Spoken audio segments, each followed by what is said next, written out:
ओम शांति। 29 जनवरी 2022 बाबा के महावाक्य। मीठे बच्चे, आत्मा को निरोगी बनाने के लिए रूहानी स्टडी करो और कराओ। रूहानी हॉस्पिटल खोलो। प्रश्न: कौन सी एक आश रखने से बाकी सब आशाएं स्वतः पूर्ण हो जाती है? उत्तर: सिर्फ बाप को याद कर एवर हेल्दी बनने की आश रखो। ज्ञान युग की आश पूर्ण की तो बाकी सब आशाएं स्वतः पूरी हो जाएंगी। बच्चों को कोई भी आदत नहीं रखनी है। ऑलराउंडर बनना है।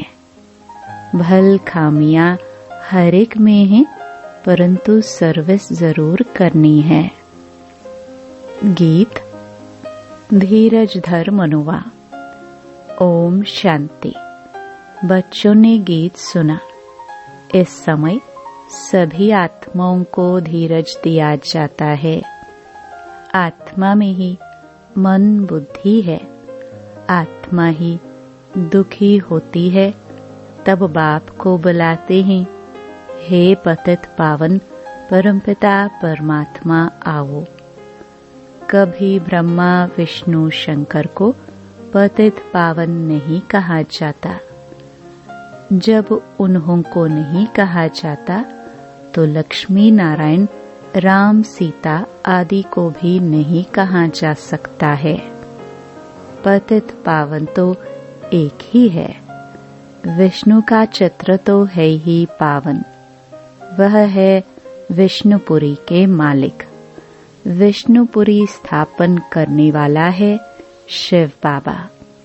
वही इस समय विष्णुपुरी स्थापन कर रहे हैं। वहाँ देवी देवता ही रहते हैं।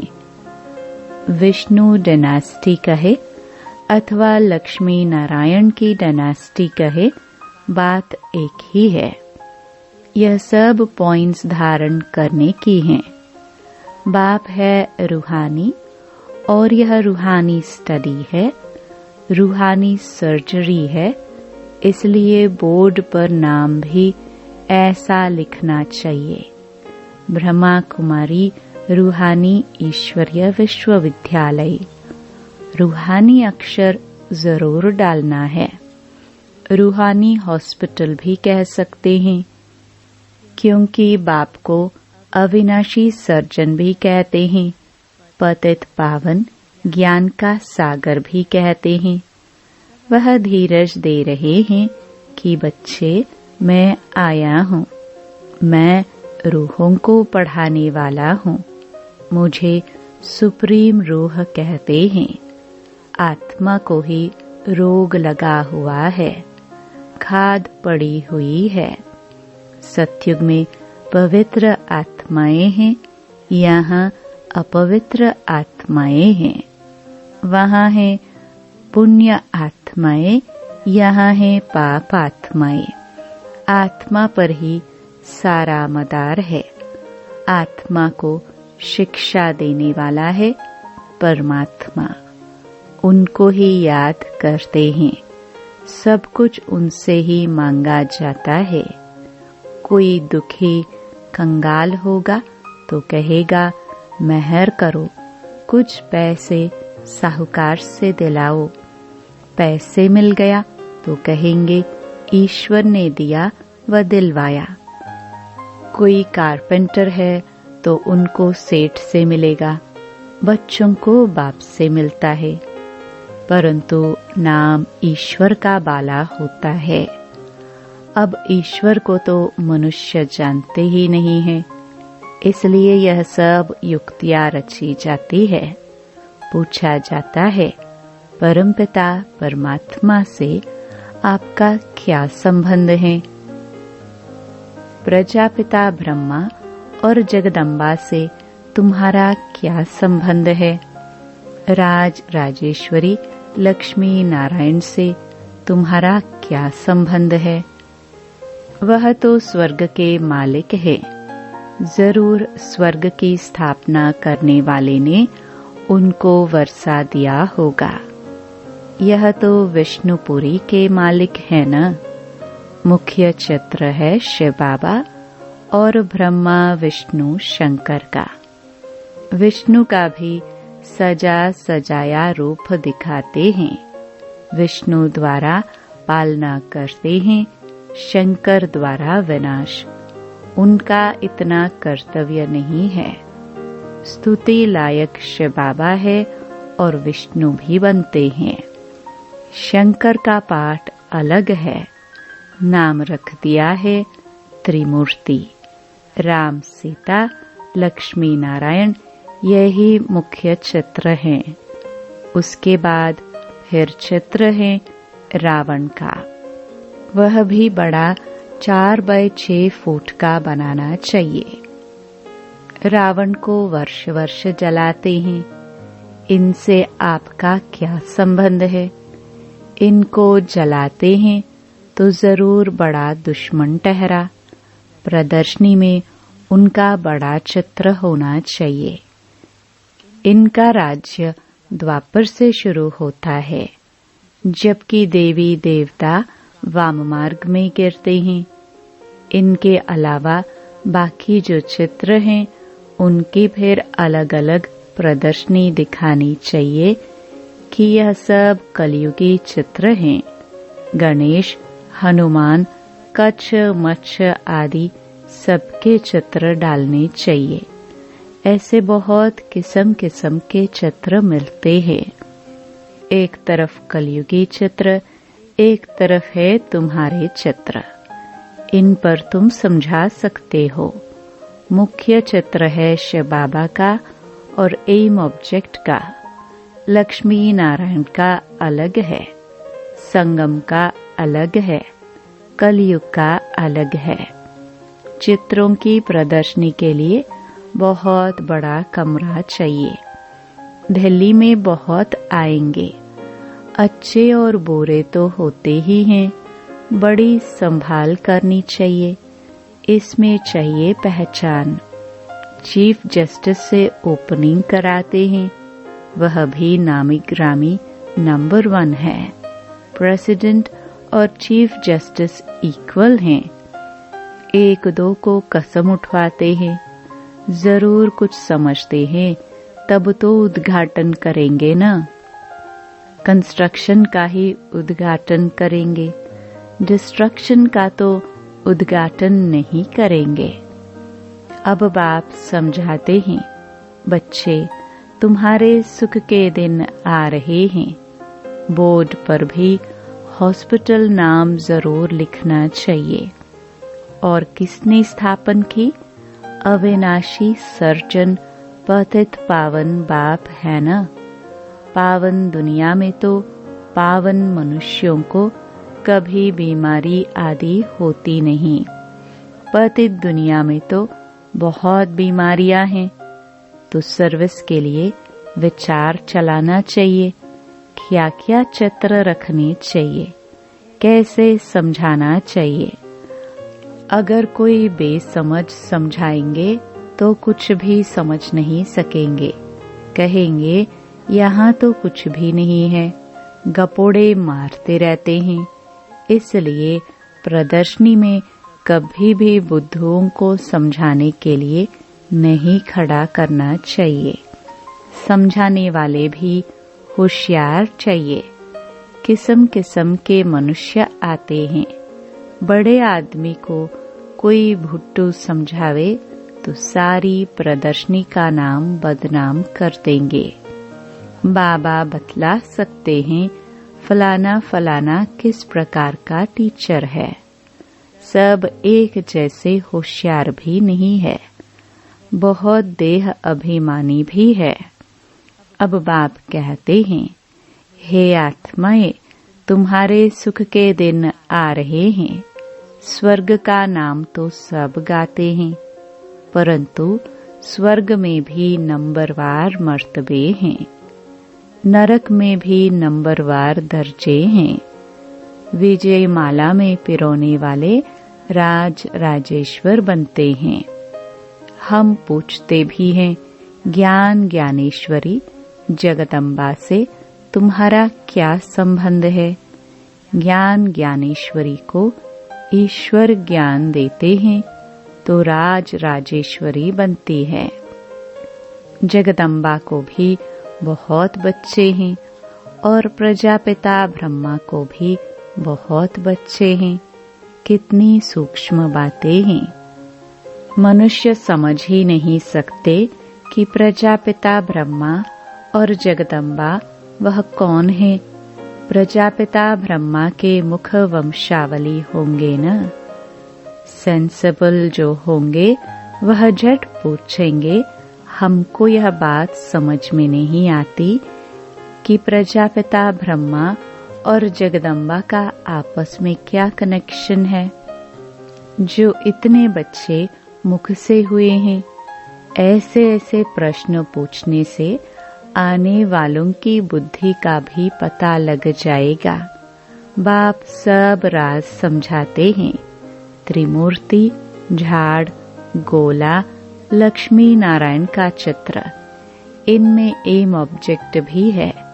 वर्षा देने वाला भी ऊपर में खड़ा है। तो समझाने वाला बहुत होशियार चाहिए।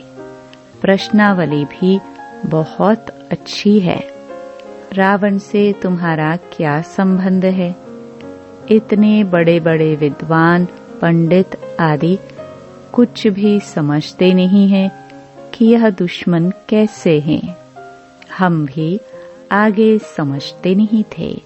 बाबा कहते हैं, यह जो ब्रह्मा है जिसको मैंने अडॉप्ट किया है, वह भी नहीं जानते थे। अब जानते हैं तो औरों को भी समझाने का बड़ा शौक चाहिए। यह प्रदर्शनी बिल्कुल नई है। भल कोई कॉपी भी करे तो भी समझा ना सके। यह वंडर है। बड़ा नशा चाहिए। सर्विस में पूरा लग जाना चाहिए। चित्र तुम्हारे बहुत मांगेंगे तो बहुत होने चाहिए। सर्विस के लिए विशाल बुद्धि चाहिए। खर्चा तो होगा ही। पैसे तो खर्च करने के लिए ही हैं। खर्च करते जाएंगे तो आते जाएंगे। धन दिए धन न खूटे। बच्चे तो बहुत बनते जाएंगे। पैसे तो सर्विस में ही लगाने हैं। राजधानी तो सतयुग में होनी है। यहाँ तो महल आदि नहीं बनाने हैं। उसमें गवर्नमेंट का कितना खर्चा होता है। यहाँ है चित्र बनाने का खर्चा। दिन प्रतिदिन पॉइंट्स बहुत अच्छी निकलती जाती हैं। बड़ी युक्ति से समझाया जाता है कि रावण राज्य कब से शुरू हुआ है। आधा समय रावण का राज्य, आधा समय राम का राज्य। इस रावण से बाबा ही आकर छुड़ाते हैं और कोई छुड़ा ना सके। इनके लिए तो सर्वशक्तिमान ही चाहिए। वही माया पर जीत पहना सकते हैं। फिर सतयुग में यह रावण दुश्मन होता ही नहीं। धीरे धीरे तुम्हारा प्रभाव बहुत निकलेगा। फिर बांधेली माताएं, कन्याएं सब छूट जाएंगी। समझेंगे यह तो अच्छी बात है। कलंक लगने ही है। कृष्ण पर भी कलंक लगे हैं ना। स्थापना के समय भी भगाने आदि के कलंक लगाए। गालियां देते थे। फिर स्वर्ग में भी कलंक लगाए हैं। सर्प ने डसा, यह किया। कितनी फालतू बातें हैं। प्रदर्शनी में बहुत आते हैं। फिर उन्हों को कहा जाता है, सेंटर पर आकर समझो। आकर अपनी जीवन बनाओ। काल पर जीत पहनो। वहाँ काल खाता नहीं। एक कहानी है।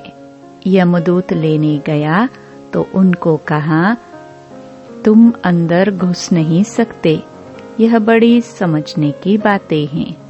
इसमें बड़ी विशाल बुद्धि चाहिए और देही अभिमानी चाहिए। हम आत्मा हैं, पुराने संबंध और पुराने शरीर का भान नहीं रखना है। अब नाटक पूरा होता है, हम वापस जा रहे हैं। स्वर्ग में जाकर हमको नए संबंध में जुटना है। यह ज्ञान बुद्धि में है। यह पुरानी दुनिया तो खत्म होने वाली है। हमारा संबंध है बाप से और नई दुनिया से। यह बातें सिमरण करनी पड़े। यह ज्ञान मिल रहा है तुमको भविष्य नई दुनिया के लिए। यह पुरानी दुनिया तो कब्रिस्तान होनी है। इनसे क्या दिल लगानी है। यह तो देह सहित सब कुछ खलास हो जाने वाला है। देही अभिमानी बनना अच्छा है। हम बाबा के पास जाते हैं, अपने साथ बातें करनी है, तब कोई को समझा सकेंगे। अब तुम बच्चे जानते हो, हमारे सुख के दिन आ रहे हैं। जितना पास होने का पुरुषार्थ करेंगे तो पद भी ऊंचा पाएंगे। सर्टिफिकेट तो टीचर ही देंगे ना। वह जानते हैं इनमें कितनी सच्चाई है, कितना सर्विसेबल है। यह कंस्ट्रक्शन का काम करते हैं, डिस्ट्रक्शन का काम तो नहीं करते हैं। सर्विसेबल ही दिल पर चढ़ते हैं। भल अभी तो परिपूर्ण कोई नहीं है। खामियां तो सब में रहती हैं। परिपूर्ण तो आगे चलकर बनना है। शौक रखना है मनुष्य के जीवन कैसे बनाए। कांटों को फूल बनाना है। बाप भी कांटे जैसे मनुष्यों को फूल बनाते हैं, देवता बनाते हैं। ज्ञान और योग भी चाहिए। बच्चे वृद्धि को पाते रहेंगे, फिर कोई विरोध नहीं करेंगे, सीधे हो जाएंगे। यहाँ कोई डेटी तो है नहीं। हर बात में ध्यान देना पड़ता है। ऑलराउंड बुद्धि चाहिए। सर्विस ठीक रीति से कोई करते हैं व नहीं करते हैं। कोई आराम पसंद तो नहीं है। सारा दिन यह चाहिए वह चाहिए तो नहीं है। इसको कहा जाता है लोभ। कपड़ा अच्छा चाहिए, भोजन अच्छा चाहिए, आशाएं बहुत रहती हैं। वास्तव में यज्ञ से जो मिले सो अच्छा। सन्यासी कभी दूसरी चीज लेते नहीं। समझते हैं आदत अच्छी नहीं है। शिव बाबा के यज्ञ से सब कुछ ठीक मिलता है, फिर भी कुछ आश रहती है। पहले ज्ञान योग की आश तो पूर्ण करो। वह आशाएं तो जन्म जन्मांतर रखते आए। अब तो बाबा को याद करने से हम एवर हेल्दी बनेंगे। यह आश रखनी है तो यह जरूर लिखना है कि यह रूहानी हॉस्पिटल है, जिससे मनुष्य समझे कि यह हॉस्पिटल व कॉलेज भी है। बाबा ने मकान भी हॉस्पिटल और कॉलेज के ढंग से बनवाया है। कॉलेजों में कोई श्रृंगार नहीं होता है, सिंपल होता है। अच्छा, मीठे मीठे सिखिल दे बच्चों प्रति माता पिता बाप दादा का याद प्यार और गुड मॉर्निंग। रूहानी बाप के रूहानी बच्चों को नमस्ते। धारणा के लिए मुख्य सार। पहला, आराम पसंद नहीं बनना है। सर्विस का बहुत बहुत शौक रखना है। सर्विस में ही पैसे खर्च करने हैं। मनुष्यों के जीवन कांटे से फूल बनानी है। दूसरा, सदैव कंस्ट्रक्शन का काम ही करना है, डिस्ट्रक्शन का नहीं। अपने आप से बातें करनी है।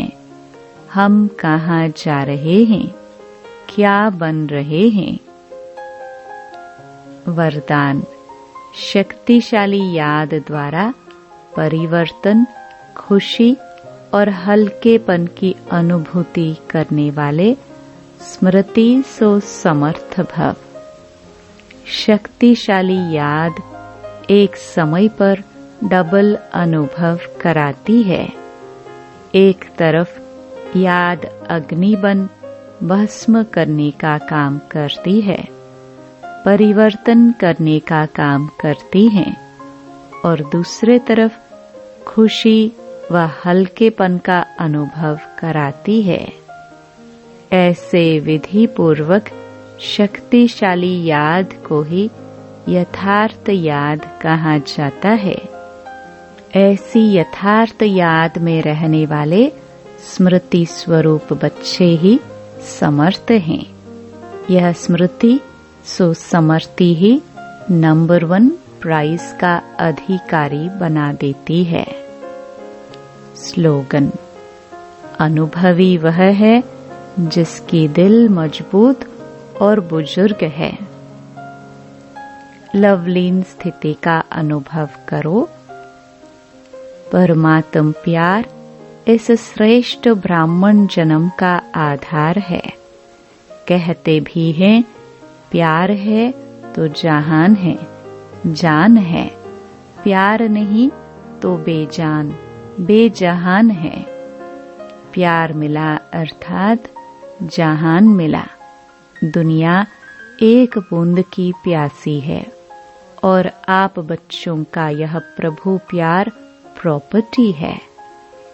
इसी प्रभु प्यार से पलते हो, अर्थात ब्राह्मण जीवन में आगे बढ़ते हो, तो सदा प्यार के सागर में लवलीन रहो। ओम शांति।